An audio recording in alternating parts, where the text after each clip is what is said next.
Assalamu alaikum wa rahmatullahi wa barakatuh. Dans l'ombre des grandes puissances, un échange discret se joue. La Russie, cette géante au regard glacé, tend la main vers l'Algérie, une terre brûlée par l'histoire et l'attente. Mais que cache vraiment ce don? Un simple accord géopolitique ou un signe caché dans le grand dessein d'Allah? Aujourd'hui, nous plongeons au cœur d'un mystère profond, où la politique rencontre la prophétie, et où l'histoire s'écrit en silence, sous le regard vigilant des âmes éveillées. Prépare-toi à découvrir ce que personne ne veut te révéler sur ce lien inattendu, et son rapport possible avec l'arrivée imminente de l'imam Mahdi. 1. Des échanges mystérieux, une alliance en silence. Dans les couloirs silencieux du Kremlin, une porte se referme doucement. À l'intérieur, des hommes en costume parlent peu mais signent beaucoup. Leurs regards sont froids, mais concentrés. À des milliers de kilomètres de là, dans les bureaux feutrés d'Alger, des figures militaires au visage fermé approuvent, en silence, des accords stratégiques aux implications encore floues pour le grand public. Mais qu'est-ce que la Russie donne réellement à l'Algérie? Des armes, diront certains. Du pétrole, diront d'autres. Peut-être du gaz, peut-être des satellites. Des choses concrètes, matérielles, visibles. Mais est-ce tout? Ou bien ce lien inattendu entre une puissance slave post-soviétique et une nation musulmane du Maghreb cache-t-il un chapitre méconnu du grand livre d'Allah? Car dans ce monde régi par l'apparence, les grands bouleversements spirituels commencent toujours dans l'ombre. Et Allah est celui qui orchestre dans l'invisible ce que les puissants pensent avoir préparé seuls. On dit souvent que l'histoire se répète, mais dans une autre langue. Aujourd'hui, elle murmure en russe et en arabe algérien. Les échanges récents entre ces deux nations ne sont pas les premiers, ni les plus bruyants, mais ils portent une charge étrange. Certains documents ne filtrent pas. D'autres laissent entrevoir des transferts technologiques sophistiqués, bien au-delà des besoins immédiats d'un pays comme l'Algérie. Des satellites militaires, des systèmes de surveillance avancés, des technologies quantiques, peut-être. Mais derrière ces éléments visibles se pose une question que peu osent affronter. Pourquoi maintenant? Pourquoi ce moment précis de l'histoire? Les tensions mondiales sont palpables. Israël, la Palestine, l'Iran, les États-Unis, la Chine. Le monde semble au bord d'une recomposition. Et au milieu de ce vacarme, la Russie tend une main pleine à un pays que d'aucuns auraient jugé secondaire. Mais dans les plans d'Allah, il n'y a ni pays secondaire, ni peuple insignifiant. Il n'y a que des serviteurs éveillés ou endormis. Et si certaines alliances n'étaient nées pas seulement politiques, mais dictées par un plan divin que nous ne percevons qu'en partie, l'histoire islamique est remplie d'alliances inattendues. Le prophète Muhammad, paix sur lui, a négocié avec ceux que les musulmans redoutaient. Il a signé des traités avec ceux qu'on appelait ennemis, car Allah lui montrait toujours ce que les autres ne voyaient pas. Peut-être que ce lien russo-algérien n'est pas un hasard diplomatique, mais un fil de soie tissé dans le canevas du destin. Une histoire étrange remonte à plusieurs décennies. Dans les années 1980, dans un petit village reculé au sud d'Algérie, vivait un vieil érudit, Sidi Amara. Il passait ses journées entre la lecture, la prière et l'observation du ciel. Il disait souvent « Les cieux parlent, mais seuls les cœurs purs entendent ». Un jour, ses élèves l'interrogèrent sur les conflits mondiaux. Ils voulaient savoir si une guerre allait bientôt toucher leur pays. Sidi Amara ferma les yeux, puis répondit « Il viendra un temps où des étrangers viendront nous donner, non pas pour contrôler, mais pour transmettre. Ce qu'ils offriront ne sera pas dans leur caisse, mais dans les desseins d'Allah. Ce jour-là, ne regardez pas leurs mains, regardez le ciel, car ce qui se joue sera un signe. » Les élèves crurent à une parabole mystique. Aujourd'hui, certains d'entre eux, devenus vieux, racontent cette parole comme une énigme restée vivante dans leur mémoire. Ce qui semble terrien peut parfois être céleste. Allah place ces dessins là où les cœurs éveillés seuls peuvent les lire. Cette phrase, dans sa profondeur, contient une clé. Nous vivons dans une époque où tout est analysé par la raison, la stratégie, l'économie. Mais Allah n'agit pas selon les lois humaines. Il envoie parfois ces signes dans ce que les experts appellent intérêt géopolitique. Il place des graines invisibles dans des accords diplomatiques. Il peut même faire passer la lumière par les mains de ceux qui n'y croient pas. Et si, derrière ce que la Russie donne à l'Algérie, se cachait un réveil programmé? Et si ces échanges étaient en réalité des préparations, des renforcements, non pas pour une guerre classique, mais pour un bouleversement spirituel imminent? Certains chuchotent déjà que le Maghreb pourrait être un point d'appui, un refuge, une base de départ, pour celui qu'on appelle l'imam attendu. Mais ces murmures sont tus, car ce n'est pas encore l'heure. L'heure de l'apparition ne sonnera que lorsque les âmes seront prêtes, que lorsque les cœurs auront cessé de chercher des signes extérieurs, pour enfin comprendre les messages intérieurs. 2. Le lien caché entre l'Est et le Maghreb. Le monde tremble, les frontières visibles deviennent instables, et celles invisibles s'effondrent sans bruit. Le Proche-Orient est en feu. Gaza, la Syrie, l'Irak saignent encore. L'Afrique bouillonne de colère et d'instabilité, du Soudan au Sahel. Et l'Europe, cette vieille puissance, chancelle entre crise morale, effondrement de la foi et retour du nationalisme. Mais dans le silence de ce vacarme mondial, il existe une ligne que les cartes n'indiquent pas. Une ligne qui ne se dessine pas avec des armées, mais avec la volonté divine. Elle part de l'Est glacé, traverse les montagnes de l'Asie, glisse sur les steppes, franchit la Méditerranée et touche les terres brûlées du Maghreb. Ce lien entre la Russie et l'Algérie n'est pas uniquement une alliance politique. Il n'est pas seulement fait de gaz, de missiles et de protocoles. Il semble porter un poids plus ancien. Un mystère oublié. Quelque chose qui vibre au-delà des câbles diplomatiques. Pourquoi la Russie se tourne-t-elle vers l'Algérie? Pourquoi cette proximité soudaine et stratégique entre deux mondes que tout semble opposer? La langue, l'histoire, la religion, la culture. Et surtout, pourquoi maintenant? À première vue, les raisons paraissent simples. Intérêts économiques, renforcement militaire, influence géopolitique. Mais ce serait oublier qu'Allah est celui qui planifie au-dessus de tous les stratèges. Il complote et Allah complote. Et Allah est le meilleur des planificateurs. Sourate Al-Anfal 30. Les cœurs qui méditent comprennent que derrière les mouvements des puissants se cachent les desseins du Tout-Puissant.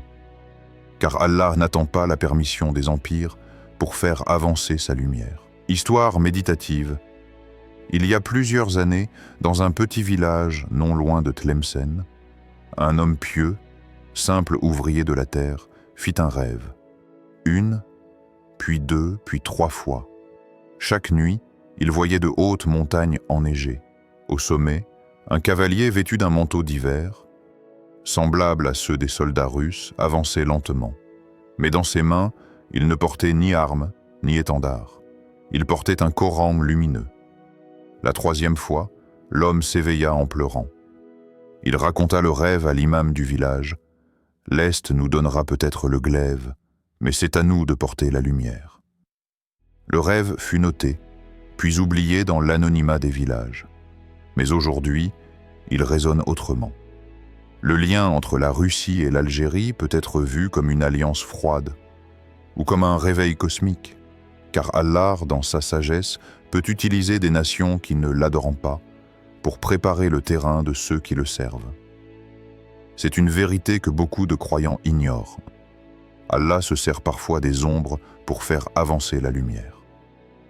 Pharaon éleva Moïse, Nimrod défia Abraham, et les armées païennes ouvrirent les routes de la Hijra.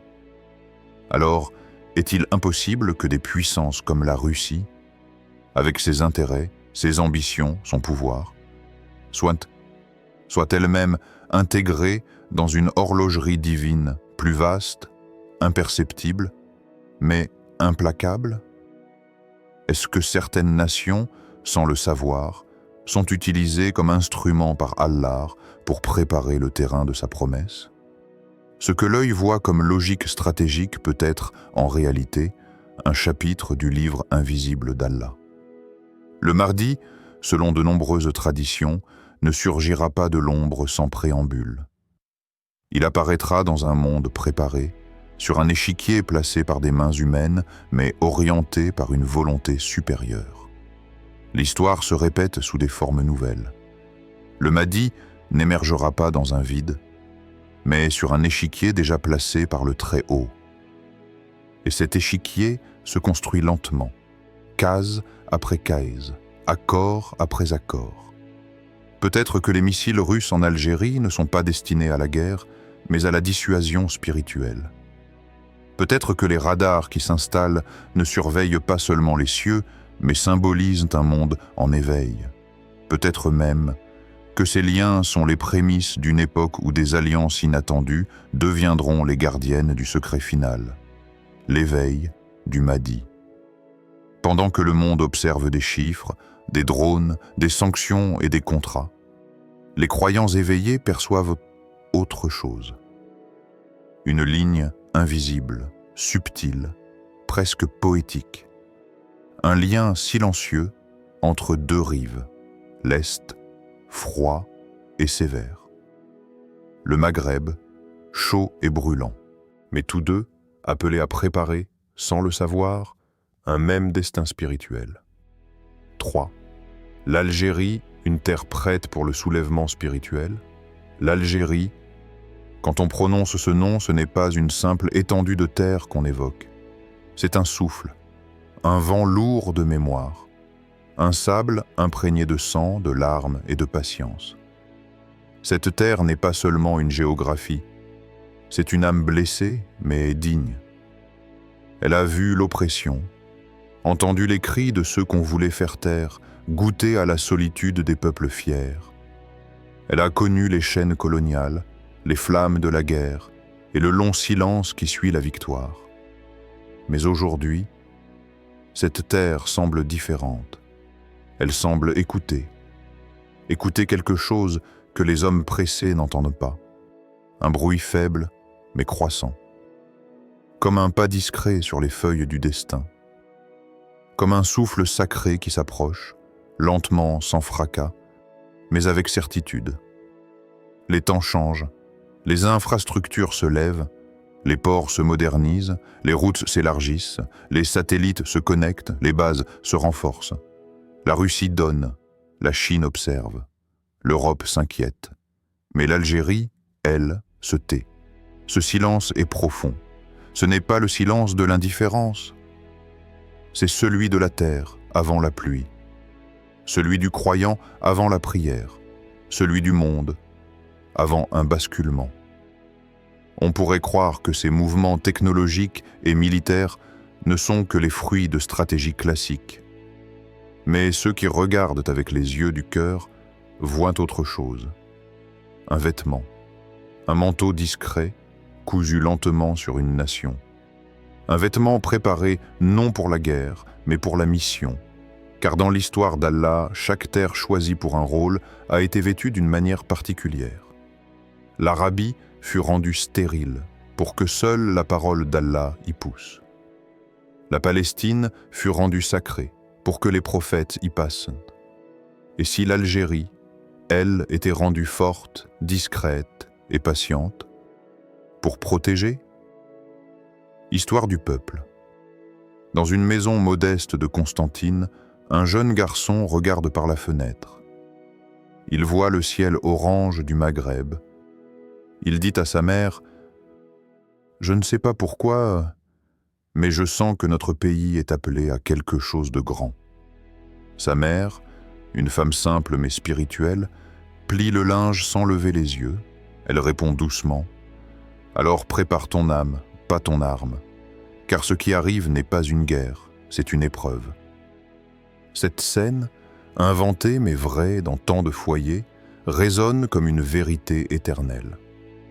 L'Algérie est un pays au cœur durci par l'histoire, mais à l'âme tendre. Elle a su résister sans se perdre. Elle a su pardonner sans oublier. Et elle a su attendre sans se vendre. Aujourd'hui, elle reçoit. Mais ce qu'elle reçoit n'est peut-être qu'un emballage. L'essentiel viendra plus tard.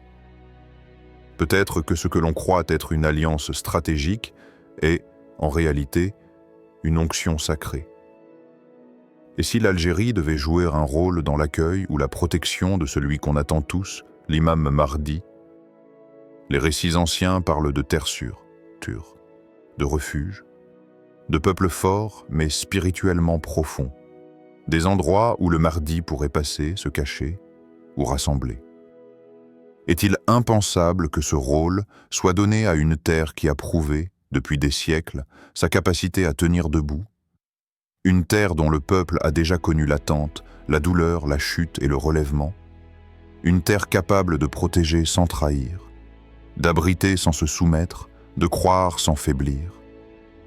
Message d'élévation, Allah prépare les lieux comme il prépare les cœurs. L'ombre du Mahdi touche d'abord les âmes, avant de toucher l'éther. Ce message est subtil, mais immense. Le Mahdi n'est pas un militaire, il est un miroir. Il apparaîtra dans un monde prêt à le refléter. Et pour cela, il faut plus que des armes, des alliances et des discours. Il faut des terres purifiées par l'histoire, des peuples élevés par la douleur, des cœurs façonnés par la patience. Peut-être qu'en ce moment, l'Algérie n'accumule pas des armes, mais des preuves de fiabilité spirituelle. Peut-être qu'elle ne s'équipe pas, mais elle s'élève. Elle s'élève, lentement, poétiquement, silencieusement, comme une montagne qui ne fait pas de bruit, mais qui abrite les secrets les plus élevés. 4. Signe prophétique ou simple coïncidence. Dans ce monde où tout est analysé, décortiqué et classé, les regards se posent sur ce qu'ils peuvent mesurer. Accords commerciaux, échanges d'armes, flux financiers. Les économistes s'activent à calculer les profits et pertes. Les politiciens calculent leurs gains d'influence. Les médias exposent ce qui est visible, palpable. Mais derrière cette surface, un voile plus fin dissimule une réalité bien différente. Car il y a ceux qui regardent avec un autre regard, ceux qui voient au-delà du matériel, ceux qui cherchent les signes.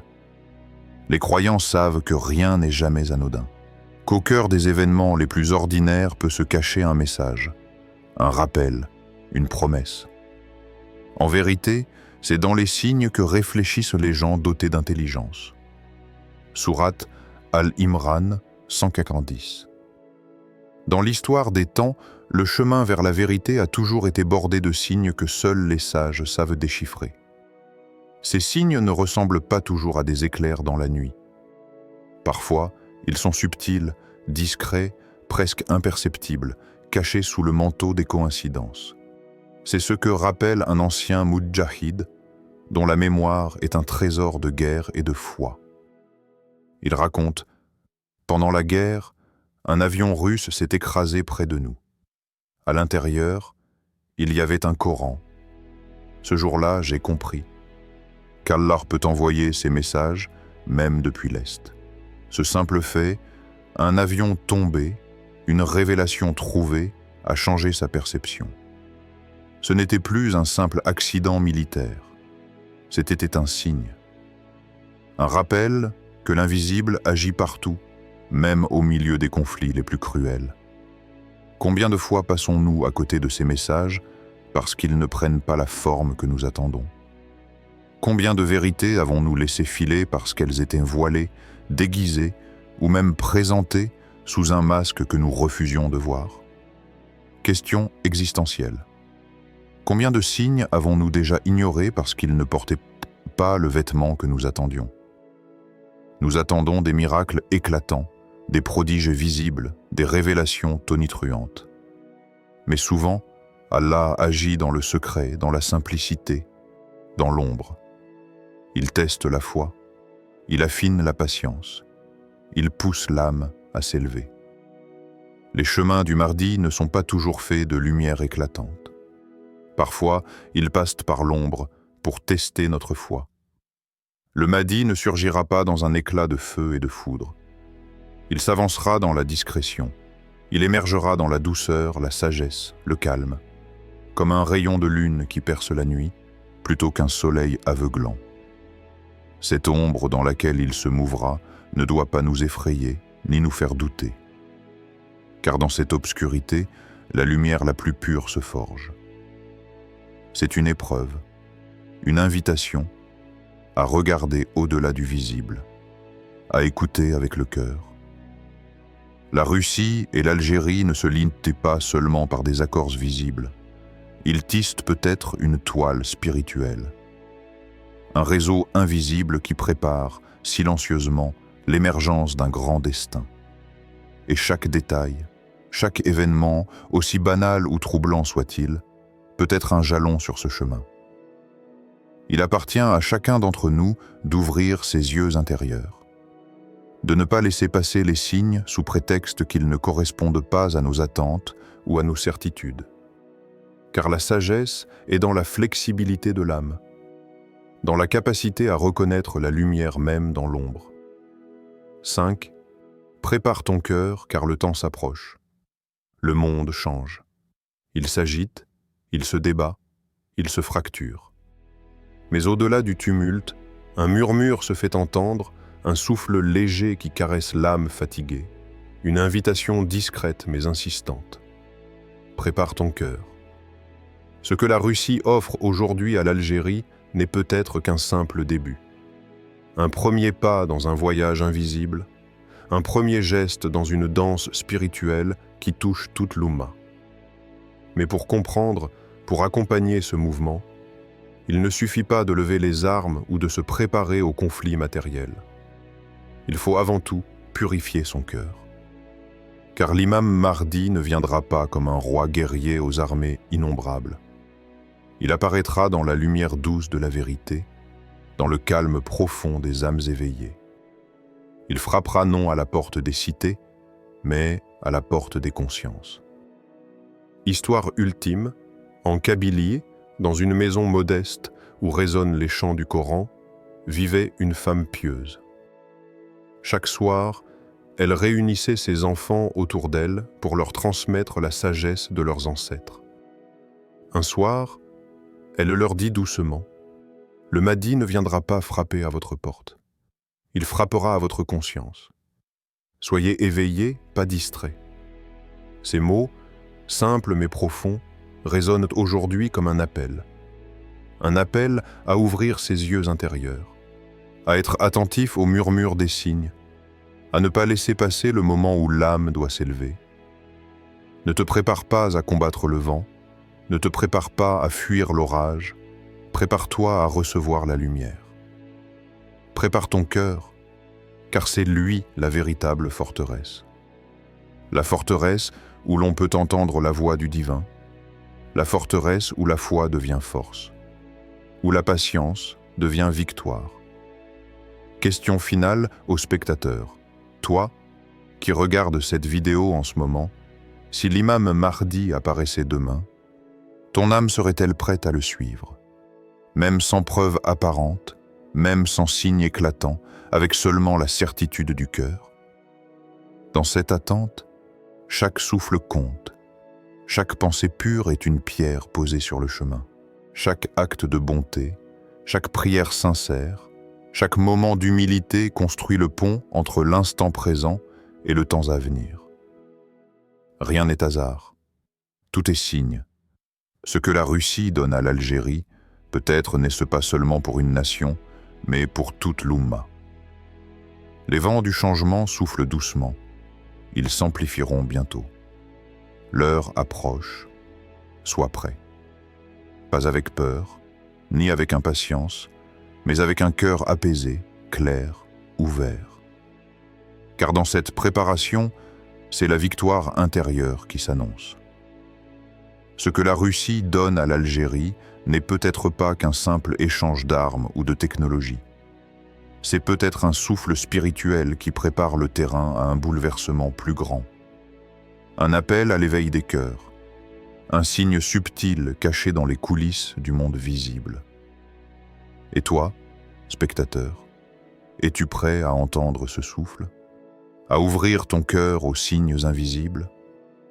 Car la venue de l'imam Mahdi ne sera pas un événement comme les autres, mais le début d'une ère nouvelle. Prépare ton âme, garde la foi, et surtout, reste éveillé. Le temps approche.